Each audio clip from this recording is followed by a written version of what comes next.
नमस्कार मंडळी, welcome back to my channel. तुम्ही करू शकता. तुमच्यात आहे ते सामर्थ्य. आतनं असं बाहेर काढा. जग सुंदर आहे. मोटिवेशनल बोलणं फार अवघड आहे ग. काय म्हणायचं काय नक्की तुला? नाही, मला एवढंच म्हणायचं की 1 लाखाच्या आतमध्ये युरोप ट्रिप होऊ शकते. 1 लाखाच्या आत युरोप ट्रिप होऊ शकते. हो. फ्लाईट रेट्स नाहीत पकडलेले. नाही, फ्लाईट्स, व्हिसा आणि सगळं पकडून 1 लाखाच्या आतमध्ये होऊ शकते. काय? कसं शक्य आहे? पेपर मध्ये ऍडच असते 2.5 ते 3.5 लाखात युरोप. तुम्ही जर स्वतः बुक केलं ना तर त्यापेक्षा निम्म्याहून निम्म्या किमतीमध्ये तुम्ही युरोप ट्रिप करू शकता. स्वतः बुकिंग करायला लोकांना खूप भीती वाटते. म्हणजे आपण परदेशात जाणार आहोत, वेगळा देश आहे, हो. सगळी कम्प्लिटली वेगळी सिस्टीम असेल. पण मी सांगेन की खूप सोपं आहे. मला असं वाटतं की जी लोक भारतात फिरू शकतात, जे लोक मुंबईमध्ये लोकलनी फिरू शकतात, जे लोक पुण्यात 2 व्हीलरनी फिरू शकतात, ते जगात मंगळावर कुठेही फिरू शकतात. युरोपमध्ये स्वतः बुकिंग करून जाणं हे अत्यंत सोपं आहे आणि खूप स्वस्त आहे. मला तुझं एकदम पटलं. डोमेस्टिकली फिरण्याचं बजेट माहिती, पण कसं आहे, माझं ऑलरेडी गणित जरा कच्चं असल्यामुळे मी तुला माझ्या देशात फिरण्याचं बजेट सांगते. मग तुम्हाला नीट एक्सप्लेन कर की मग हेच युरोपमध्ये कसं लागू अप्लाय होतं. बरोबर. भारतात आपल्या स्टे 1,500 ते 2-2.5 बेसिक स्टे. बरोबर. हो. Yes. आणखी जरा मज्जा करायची, आता पैसे उडवायचे 5-10 हजार 15 स्विमिंग हजारापर्यंत. पूल वगैरे. हा. ओके. फ्लाईट असते एक साधारण 3 ते 3-4 पासून 3 ते 7. 15-17 पर्यंत राईट. नॉर्थ ईस्ट बरोबर. जाऊन आता जसं आपण इंडियातला बजेटची गणित आपली डोक्यात पक्की आहे, तसं युरोपचं बजेट कसं करायचं याचं साधारण मी तुम्हाला एक सोपं गणित सांगतो. युरोपमध्ये एका दिवसासाठी एका व्यक्तीचा खर्च इन्क्लुडिंग राहणं, खाणं आणि फिरणं हा 100 युरो असतो जर तुम्ही बेसिक हॉटेल बुक केलं तर. पण हाच 100 युरोचा खर्च जर तुम्ही हॉस्टेल्स आणि स्मार्टली बुकिंग केलं तर 80 युरो पर्यंत आणू शकता. म्हणजे 20 युरोची बचत होते. म्हणजे पर हेड पर डेचा खर्च 80 युरो, म्हणजे साधारण आपले 7,000 रुपये. म्हणजे जर तुम्ही 8 दिवसांची ट्रिप केली, 7 नाईट्स 8 डेज, तर 50,000मध्ये तुमचा राहण्याचा, खाण्याचा आणि फिरण्याचा खर्च होतो. फ्लाईट करेक्ट आहे. 50,000 रुपये हा खर्च झाला. फ्लाईट, आता जर फ्लाईट तुम्ही 2 ते 3 महिने आधी बुक केली तर 35 ते 40,000मध्ये तुम्हाला रिटर्न फ्लाईट मिळू शकते युरोपची. हा, म्हणजे 50,000 हा खर्च झाला प्लस 35 ते 40,000 रुपये, म्हणजे झाले 90,000. आणि व्हिसा आणि ट्रॅव्हल इन्शुरन्सचे 8 ते 9,000, म्हणजे टोटल 98,000 मध्ये तुम्ही एंटायर 8 दिवसाची उत्तम युरोप ट्रिप करू शकता. खरंच म्हणजे 1 लाखाच्या आत. 1 लाखाच्या आतमध्ये. मग मी तुम्हाला सांगेन की जर तुम्ही युरोपला जाताय किंवा लांब व्हिसा वगैरे प्रोसिजर करून, तर मिनिमम 12 दिवस ते 15 दिवस तुम्ही जा. या 8 दिवसामध्ये जसं तुम्ही एक दिवस ऍड कराल तसा एक दिवसाचा 80 युरो खर्च ऍड करायचा. 7,000 रुपये वाढत जाणार. म्हणजे साधारण 15 दिवसाची ट्रिप तुम्हाला 1:30 ते 1:40 पर्यंत पडू शकते. म्हणजे आम्ही दोघांनी केली ती ट्रिप, आम्हाला अराउंड 1.28 मध्ये 15 दिवसांची युरोप ट्रिप आम्ही केली. आणि हीच जर तुम्ही बाहेरनं कुठे बुकिंग वगैरे करून जायला गेलात तर याच्या डबल कॉस्ट तुम्हाला. हा, नाही, मग 3 लाख, जनरली 3 लाख हे 15 दिवसांच्या युरोप ट्रिपचा खर्च आहे. आता मी तुम्हाला सांगेन ही एंटायर युरोप ट्रिप 1.30 किंवा 1 लाखाच्या आतमध्ये बसवण्यासाठी कुठल्या गोष्टी करायला पाहिजे. आपण याचे 3 सेक्शन करूया. पहिलं फ्लाईट ट्रान्सपोर्ट, दुसरं आहे फूड आणि तिसरं आहे स्टे. तर आपण सुरुवात करूया फ्लाईट स्वस्तात मिळवण्यासाठी काय करायचं. 2 ते 3 महिने आधी तुम्ही बुकिंग करायला पाहिजे फ्लाईटचं.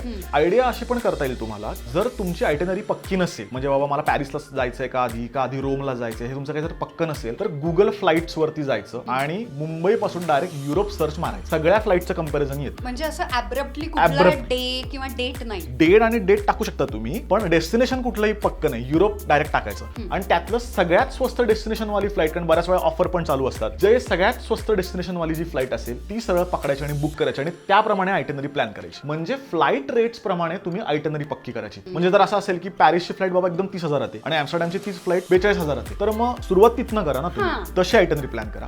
थोडक्यात आयुष्यात तडजोड केली की खूप पैसे वाचतात ऑफकोर्स. दुसरं आहे तिथलं इंटरनल ट्रान्सपोर्ट. जसं फ्लाईट जितक्या तुम्ही आधी बुक करता तितकं स्वस्त मिळतात, तसंच युरोपमध्ये ट्रेनच्या बाबतीमध्ये युरोपच्या ट्रेन्स जसं जसं अलीकडे आपण येत जातो तसं प्रचंड महाग होत जातं. मी सांगेन की फ्लाईट बुक केल्यावरती तुमची तिथली इंटरनल आयटिनरी पक्की करा की ओके, मी आधी रोमला जाणार आहे, मग मी फ्लॉरेन्सला जाणार आहे आणि मग व्हेनिसला जाणार आहे आणि ट्रिप संपवणार. मग Rome to Venice, Venice to Florence या तुम्हाला ट्रेन जर्नी आहेत ना, त्या लगेच पक्क्या करून बुक करा. कारण युरोपमध्ये ट्रेन प्रचंड महाग आहे, पण घ्यावाच असा तो ट्रेनचा अनुभव आहे. कमाल ट्रेन. ट्रेन प्रवास हा करायलाच पाहिजे. मी त्यासाठी तुम्हाला वेबसाईट सांगेन goeuro.com. goeuro.com मध्ये इंटरनल सिटीज मध्ये तुम्हाला युरोप म्हणजे फिरायच्या आहेत त्या तुम्ही सर्च मारल्यावर त्या 2 सिटीज मधला म्हणजे पॅरिस टू ॲम्स्टरडॅम असं जर मी सर्च मारलं तर फ्लाईटचं ऑप्शन, बसचं ऑप्शन आणि ट्रेनचं ऑप्शन हा तिन्हीची कंपॅरिझन मला येते. त्यामुळे तिन्हीमध्ये सगळ्यात काय स्वस्त आहे हे मला बघता येतं. जशी ट्रेन स्वस्त आहे तसा अजून एक गोष्ट म्हणजे फ्लिक्स बस. फ्लिक्स बस ही तिथली अप्रतिम लक्झरी किंवा आपण बोलवो म्हणतो तशी कमाल होती रे. फार कमाल बस सर्व्हिस आहे आणि ती प्रचंड स्वस्त आहे आणि प्रचंड भरोशाची आहे. त्यामुळे तुम्ही इंटरनल सगळ्या सिटीज जे आहेत ना त्या तुम्ही फ्लिक्स बसनी फिरू शकता. जी आपण व्हेनिस टू स्वित्झर्लंड केलेली. हो हो हो, व्हेनिस टू स्वित्झर्लंड केली होती. एक्झॅक्टली. म्हणजे मला तेच विचारायचं होतं की शहर पाहताना आता तिथे काय बघू काय नको होतं आणि सगळ्या टूर्स कव्हर कराव्याशा वाटतात. बरोबर. तेव्हा काय करायचं? युरोपमध्ये फ्री वॉकिंग टूर असतात. प्रत्येक सिटी सेंटरच्या इथे त्यांच्याच गव्हर्नमेंटनी प्रोव्हाइड केलेली फ्री वॉकिंग टूर असते. फुकट वॉकिंग टूर्स मिळतात. नंतर तुम्हाला वाटलं तर गाईडला टिप देऊ शकता. ऐच्छिक असतं. त्या वॉकिंग टूर करा, तुम्हाला पूर्ण शहराची माहिती फुकटात मिळते. हॉप ऑन हॉप ऑफ बस हा एक प्रकार असतो. ओपन डबल डेकर असते आणि ती प्रत्येक स्पॉटला थांबते आणि दर 10 मिनिटांनी अजून सेम तशीच बस येते. त्यामुळे प्रत्येक स्पॉट तुम्ही हवा तितका बघू शकता. तिथे हेडफोन्स असतात. तुम्हाला पूर्ण सिटीची बसमध्ये माहिती मिळते. इतकं त्यांचं कॉर्डिनेशन कमाल आहे. आठवते आपण पॅरिसमध्ये सिटी टूर पूर्ण हॉप ऑन हॉप ऑफ बसनं केली. आम्ही ज्या मॉन्युमेंटला ज्या सिग्नलला थांबायचो तेव्हा त्या पॉइंटला बरोबर तो ऑडिओ ट्रॅक लागायचा आणि तिथली सगळी माहिती ऐकू यायची कानामध्ये.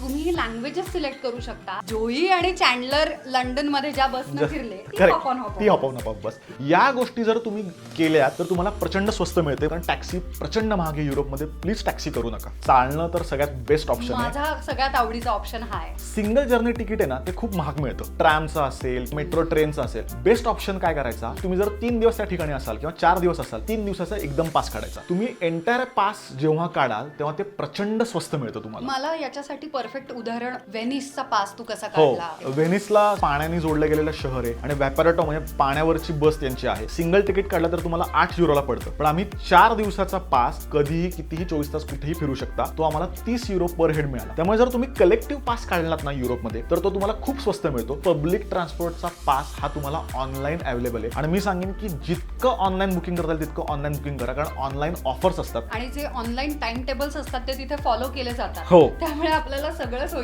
सोयीचं होतं. आणि मी तुम्हाला सांगेन की हे प्रचंड सोपं आहे. म्हणजे हे आता मी सांगताना पण कदाचित खूप कॉम्प्लिकेटेड वाटत असेल पण युरोप हे इतकं व्यवस्थित वेल मॅनेज्ड आहे आणि टुरिस्टसाठी खूप फ्रेंडली आहे. त्यामुळे सगळ्या गोष्टी तुम्ही स्वतः घरी बसल्या करू शकता आणि एक्सप्लेन पण तिथे खूप छान करतात. अगदीच. म्हणजे हा झाला फ्लाईट आणि इंटरनल ट्रान्सपोर्टेशन.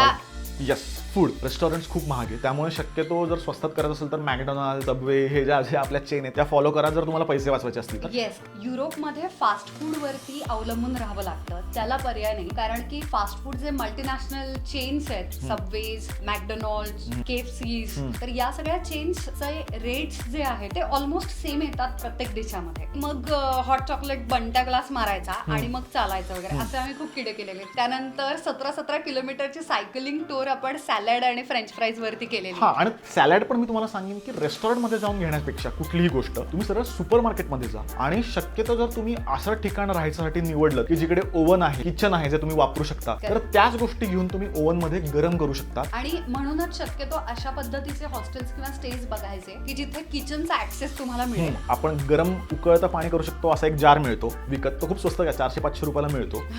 तो घेऊन जा आणि आपले सगळे रेडी मिक्स चहा आणि कॉफीची पॅकेट्स घेऊन जा. कारण तिथे कॉफी किंवा चहा प्यायला गेलात तर 300-400 रुपयाला पडतो आणि परत तो कोमट चहा किंवा कॉफी असते. आपल्याला अशी फुल किक बसणारा चहा प्यायची सवय. ITCचे पॅकेजेस कसे वापरायचे पासून पाणी गरम करून स्वस्तामध्ये कसं अन्न शिजवायचं सगळ्या टिप्स आम्ही ऍक्च्युली फूड वरती वेगळा व्हिडिओ करणार आहोत. जर तुम्हाला असं वाटत असेल की असा एक वेगळा व्हिडिओ करावा तर प्लीज कमेंट बॉक्समध्ये सांगा. आता राहणं.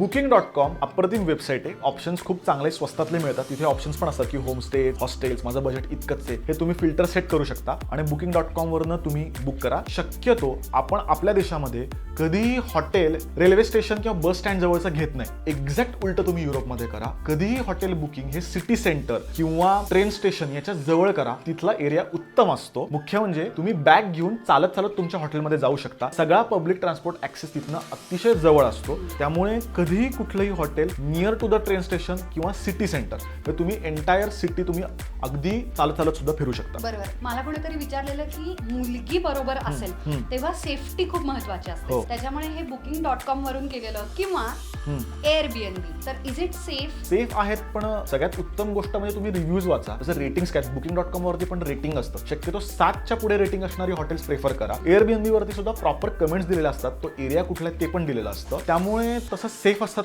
तसा काही इश्यू येणार नाही मला वाटतं. आय होप तुम्हाला हे 1 लाखामध्ये युरोपचं गणित कळालेलं असेल. तरीही तुम्हाला काही प्रश्न असतील तर आम्हाला कमेंट बॉक्समध्ये सांगा. कमी बजेटमध्ये आम्ही कुठे कुठे युरोपमध्ये फिरलोय हे जर बघायचं असेल तर त्या लिंक्स मी इथे आणि इथे देते. ते ट्रॅव्हल ब्लॉग्स नक्की बघा. तुम्हाला ज्या ज्या मित्रांबरोबर युरोप ट्रिपला जायचंय त्या मित्रांबरोबर हा व्हिडिओ नक्की शेअर करा. मुलींबरोबर शेअर करा. ज्या तुमच्या भावी गर्लफ्रेंड आहेत त्यांच्याबरोबर पण शेअर करा.